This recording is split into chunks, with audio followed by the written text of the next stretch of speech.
اب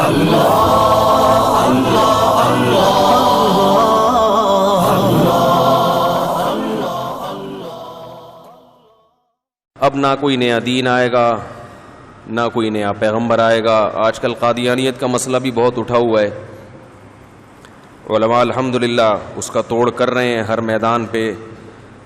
ایک چھوٹی سی بات کر کے میں آگے چلوں گا۔ اس کو تو الحمدللہ سب مانتے ہیں کہ قادیانی غیر مسلم ہیں، قادیانی کافر ہیں۔ اسلامی ملکوں میں تو یہ کوئی اتنا بڑا ایشو نہیں ہے۔ مسئلہ یہ ہے کہ اب کچھ لوگ ایسے آ گئے ہیں جو قادیانیوں کو غیر مسلم مانتے ہوئے بھی ان کے لیے نرم گوشہ رکھ رہے ہیں۔ دیکھیے یہ بات خوب اچھی طرح سمجھ لیں کہ ہم نہ تو قتل و غارت کے قائل ہیں، نہ مار دھاڑ کے قائل ہیں، نہ بد اخلاقی کے قائل ہیں۔ ہم نہ تو یہ کہتے ہیں کہ کسی قادیانی کو قتل کرنا جائز ہے، نہ یہ کہتے ہیں کہ کسی قادیانی پہ ہاتھ اٹھانا جائز ہے، نہ یہ کہتے ہیں کہ اس کو گالی دینا جائز ہے۔ ان کا دین ان کے لیے، ہمارا دین ہمارے لیے۔ ہم اس کے تشدد والی راہ کے قائل نہیں، اور ہم کیا کوئی بھی قائل نہیں ہے۔ لیکن اخلاقیات کا دائرہ اتنا بڑھا دینا کہ آپ ان سے بلا ضرورت شدیدہ معاملات کو بھی جائز قرار دے دیں،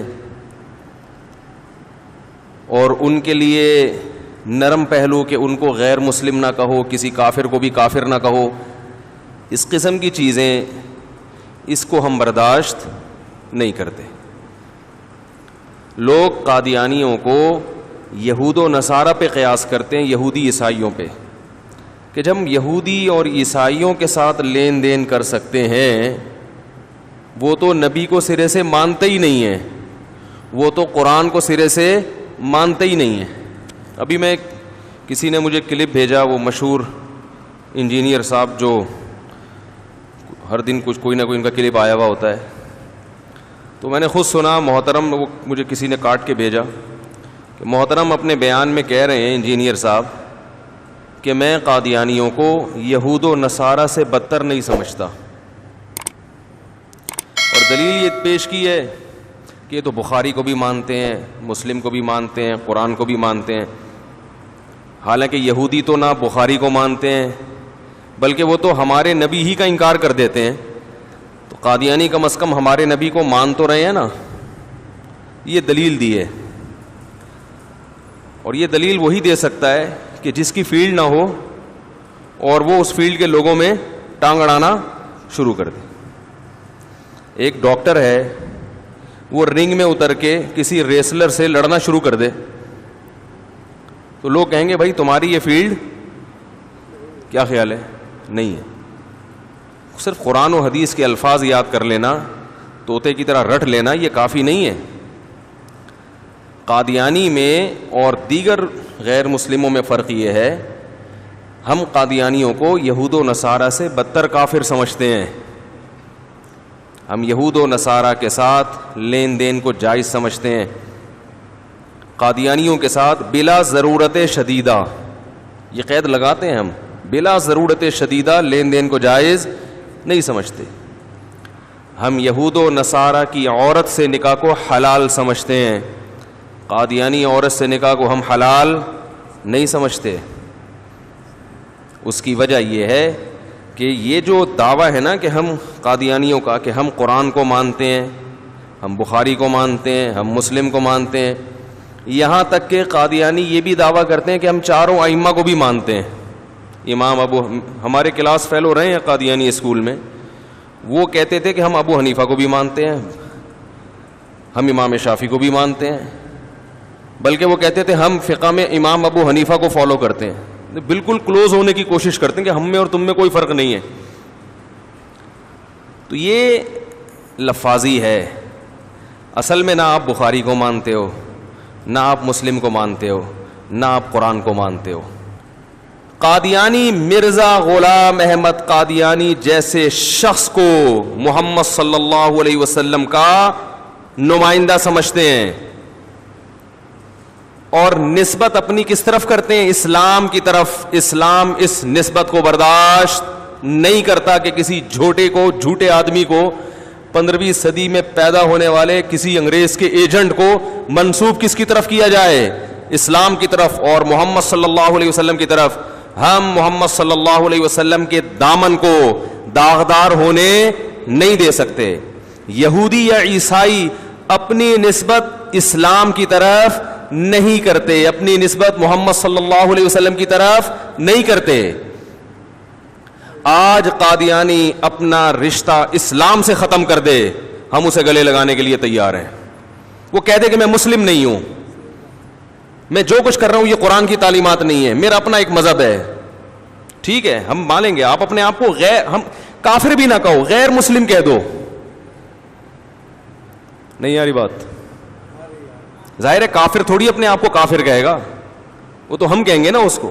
ہم یہاں تک کمپرومائز کے لیے تیار ہیں کہ ہم آپ کو کافر سمجھیں گے تو یہ تو ہمارا عقیدہ ہے, ہم کہنا چھوڑ دیں گے, اس پر بھی ہم کمپرومائز کر سکتے ہیں کہ آپ کو اگر کافر کے لفظ سے تکلیف ہو رہی ہے, جیسے قرآن نے یہود و نصارہ سے اہل کتاب سے خطاب کیا نا, ایک عزت دی ان کو, بھئی کافر سے خطاب نہ کرو بلکہ کیا کہو, اہل کتاب, کیونکہ وہ کافر کے لفظ سے غصے ہوتے ہیں. تو اللہ نے کہا یا اہل الکتاب تعالوا الی کلمۃ, اے اہل کتاب آؤ ایک ایسی بات کی طرف جو ہمارے تمہارے درمیان مشترک ہے. تو ایک اچھے انداز سے خطاب کیا ہے. تو ہم بھی اس پہ آ جائیں گے, بھائی کافر نہیں کہیں گے, ہم غیر مسلم کہہ دیں گے.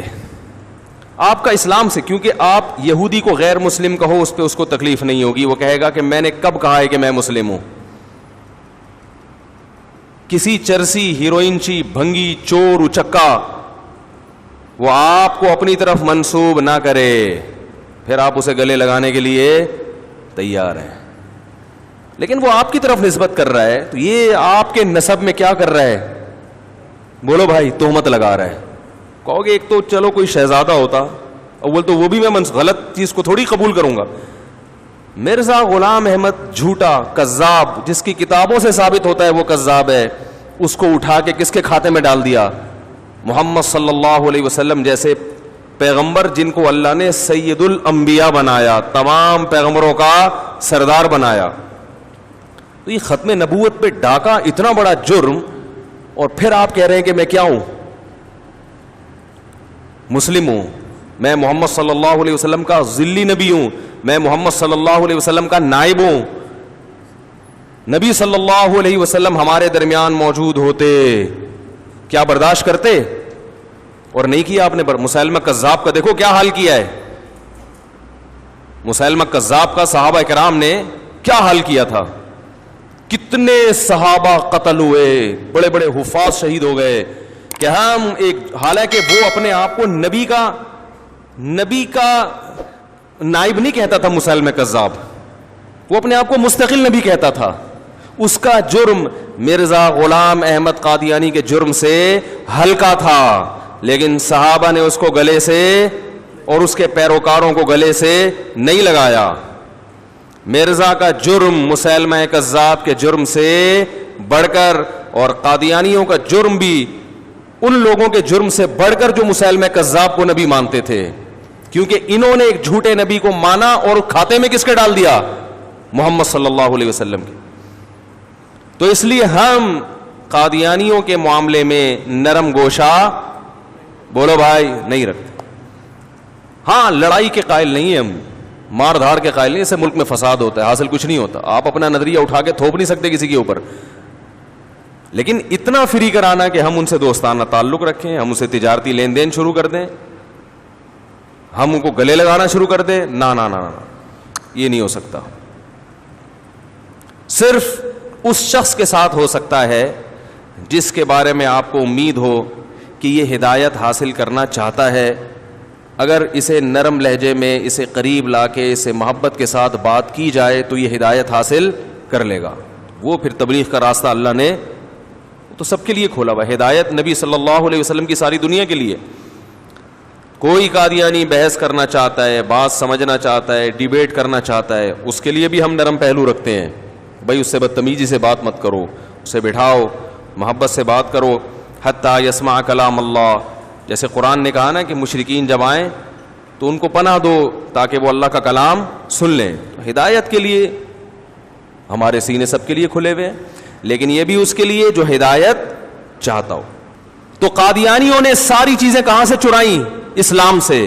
لبادہ اسلام کا اوڑھ کے اپنے آپ کو اسلام کی طرف منسوب کیا, جبکہ ان کا اسلام سے دور دور سے بھی کوئی تعلق نہیں ہے. اس لیے تو ہم کہتے ہیں کہ یہ بخاری کو مانتے ہیں, دعویٰ کرتے ہیں کہ ہم مانتے ہیں, مسلم کے بارے میں دعویٰ کرتے ہیں مانتے ہیں, حقیقت میں مانتے نہیں ہیں. اور ایسی بخاری کا کرنا کیا ہے کہ جس میں آپ نے کہہ دیا کہ مرزا نبی ہے, تو اس کا مطلب مرزا کی زبان سے نکلے ہوئے الفاظ وہ محمد صلی اللہ علیہ وسلم کے الفاظ کو کینسل کر رہے ہیں. تو پوری بخاری مان کے بھی ملا کیا بھائی؟ دیکھو, جب کسی کو نبی مان لیا تو نبی دن کو رات کہے تو رات کے ماننا پڑے گا, رات کو دن کہے تو دن. نیا نبی جب آتا ہے تو نئے نبی کی بات کا انکار, نئے نبی کی بات کا انکار, یہ پرانے نبی کی بات کا بھی کیا سمجھا جاتا ہے؟ انکار سمجھا جاتا ہے. اب مرزا نے جو باتیں کہیں, ہمارے نبی صلی اللہ علیہ وسلم کے مقابلے میں مرزائی ان باتوں کو زیادہ ویلیو دیں گے کہ نہیں دیں گے؟ کیونکہ اگر وہ اس کو ویلیو نہیں دے رہے, اس کا مطلب پھر مرزا کو آنے کی چندہ ضرورت تھی نہیں. اس کے آنے کا مطلب ہی یہ سمجھا جاتا ہے کہ وہ جو کچھ ڈیفائن کرے گا اس کو آپ محمد صلی اللہ علیہ وسلم کی باتوں سے زیادہ ویلیو دیں گے, جبکہ ہم مرزا کو لفٹ کرانے کے لیے تیار نہیں ہے کسی بات کو بھی. ہم بخاری کو حقیقی معنی میں بخاری مانتے ہیں, ہم مسلم کو حقیقی معنی میں مسلم مانتے ہیں. اب مرزا کا پتہ ہے کیا کلپ آئے گا اس پہ؟ دیکھو, حنفیوں کا فلاں مسئلہ بخاری کے خلاف ہے, یہ کون سا بخاری کو مانتے ہیں, سمجھ رہے ہو؟ یہ پوری تقریر پی جائے گا, یہ جو پوری تقریر میں نے کی ہے نا, یہ پی جائے گا. اور اختلافی مسائل جس میں دلائل دونوں طرف ہوتے ہیں, فروعی مسائل, ان کے حوالے پیش کرنا شروع کر دے گا کہ یہ کون سا نبی کو مانتے ہیں. تو یہ چالاکیاں ہوتی ہیں اس کی. ہم صرف بخاری کو نہیں مانتے, بخاری کے علاوہ دیگر حدیث کی کتابوں کو بھی مانتے ہیں, سمجھ رہے ہو؟ اب یہ بخاری کے حوالے کوئی ہمارے خلاف پیش کرے, یہ دلیل دے کہ بخاری کو نہیں مانتے, یہ غلط ہے. ایسے تو امام شافعی بہت سی بخاری کی حدیثوں کو ماننے کے باوجود ان پر عمل نہیں کرتے, اس لیے کہ ان کے پاس اس کے علاوہ دوسرے دلائل ہوتے ہیں. امام احمد بن حنبل بھی یہ کرتے ہیں کہ بعض دفعہ بخاری کی حدیث کو چھوڑ کر کوئی اور حدیث لیتے ہیں وہ, اس لیے کہ وہ یہ سمجھتے ہیں کہ اس معاملے میں فلاں حدیث بخاری کی حدیث سے زیادہ قابل عمل ہے. تو یہ تو مجتہدین کرتے ہیں. حدیث کی کوئی ایک کتاب بھی ایسی نہیں ہے جس پر تمام مجتہدین کا 100% عمل ہو.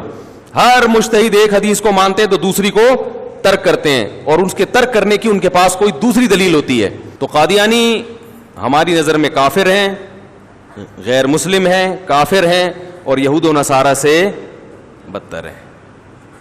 ہاں, ہم اس قادیانی کے لیے نرم گوشہ رکھیں گے جو ہدایت حاصل کرنے کے لیے ہم سے رابطہ کرنا چاہتا ہے. ہم اسے سینے سے بھی لگائیں گے کہ بھائی جنت کے ہم ٹھیکیدار نہیں ہیں, کوئی بھی ہدایت پہ آنا چاہے تو 100 دفعہ آئے, اس کے ساتھ ہم جو ہے وہ وقتی ضرورت یعنی دوستانہ تعلق بھی رکھ سکتے ہیں ضرورت کے لیے, کیونکہ ظاہر ہے جب آپ کسی سے اچھے اخلاق سے بات نہیں کریں گے تو وہ کیسے ہدایت کی طرف آئے گا. لیکن اگر آپ کسی سے مایوس ہیں کہ یہ نہیں آنا چاہتا, اس کا راستہ الگ, ہمارا راستہ الگ. بعض لوگ یہ بھی کہتے ہیں کہ جب تک ہم ان سے تعلق نہیں رکھیں گے تو ہمیں پتہ کیسے چلے گا کہ ان کے کیا مسائل ہیں, دین پہ کیسے آئیں گے. میرے بھائی, آپ ایک پہلو کو تو دیکھ رہے ہو تعلق رکھنے کو, کہ اس کے کیا فائدے ہیں. تعلق رکھنے کے جو نقصانات ہیں ان سے آپ قوم کو باخبر نہیں کر رہے. جب بھی برائی کے ساتھ رہا جاتا ہے تو برائی کی شناعت دل سے کم ہو جاتی ہے. کچھ وقت بھنگیوں کے ساتھ رہیں آپ. لوگ بچوں کو روکتے ہیں نا, بھائی فلاں کے ساتھ مت گھومو, فلاں کے ساتھ چرسیوں کے ساتھ مت بیٹھو, کیونکہ ہم اگر چرسیوں کے قریب نہیں رہیں گے, یہ بھی انجینئر صاحب نے دلیل دی ہے کہ ہم اگر ان کے ساتھ رہیں گے نہیں تو ہمیں کیسے پتہ چلے گا, تو ہم ان کو قریب کیسے کریں گے. تو ٹھیک ہے, اپنے بچوں کو یا نوجوانوں کو چرسیوں کے ساتھ بھی بٹھایا کریں, ہیروئنسوں کے ساتھ بھی بٹھایا کریں. ماں باپ روکتے ہیں نا, اس لیے کہ اس میں جہاں یہ پہلو ہے کہ ان کا کلچر سمجھے گا, وہاں اس کا بھی ڈرے گا یہ کہیں ویسا ہی نہ ہو جائے. ورنہ کم از کم حدیث میں مثال دی ہے کتنی بہترین, عطر فروش کی مثال اور بھٹی والے کی مثال, کہ جو بری صحبت اختیار کرتا ہے اس پہ برے اثرات آتے ہیں. عطر فروشوں کے ساتھ رہو گے تو خوشبو کے اثرات آئیں گے. تو قادیانیوں کے ساتھ دوستی رکھو گے, آپ کے دل میں ختم نبوت کے عقیدے کی اہمیت لاشعوری طور پر کم ہو جائے گی. اس کا آنا یقینی نہیں ہے کہ آئے گا کہ نہیں آئے گا. مسلمان مسلمانوں کا عقیدے کا متزلزل ہونے کا خطرہ ہے. کم از کم اس بات کا تو خطرہ ہے کہ شناعت کم ہو جائے گی. ایک گراؤنڈ ریئلٹی اور یہ حدیث سے ثابت ہے. تبھی تو نبی صلی اللہ علیہ وسلم نے اچھی صحبت کا حکم دیا. آپ کہہ سکتے ہیں پھر تو یہود و نصارہ کے ساتھ بھی رہنے میں یہ خرابی ہے. وہ اپنے دین کی طرف دعوت نہیں دیں گے آپ کو ان کو. اور دوسری بات یہ کہ یہودیوں میں عیسائیوں میں فرق اتنا, یہود و نصارہ میں اور اسلام میں فرق اتنا واضح ہے کہ مسلمان کے ادھر سلپ ہونے کا خطرہ کم ہے. گیٹ اپ ہی چینج ہے دونوں کا. جبکہ قادیانی کا میں نے کہا کہ وہ وہی کوٹ سوٹ پہن کر آیا ہے, وہی گیٹ اپ اختیار کر کے آیا جو مسلمان کا ہے. تو اس دھوکے کی وجہ سے یہاں سے وہاں سلپ ہونے کا خطرہ زیادہ ہے. اس خطرے سے روکنے کے لیے کہا جاتا ہے کہ ان سے تعلقات اور دوستیاں مت رکھو. وہی بات ہے کہ جس کی فیلڈ نہیں ہے جب وہ آئے گا اس میں بیٹھ کے تو پھر یہی کچھ کرے گا جو کر رہا ہے وہ.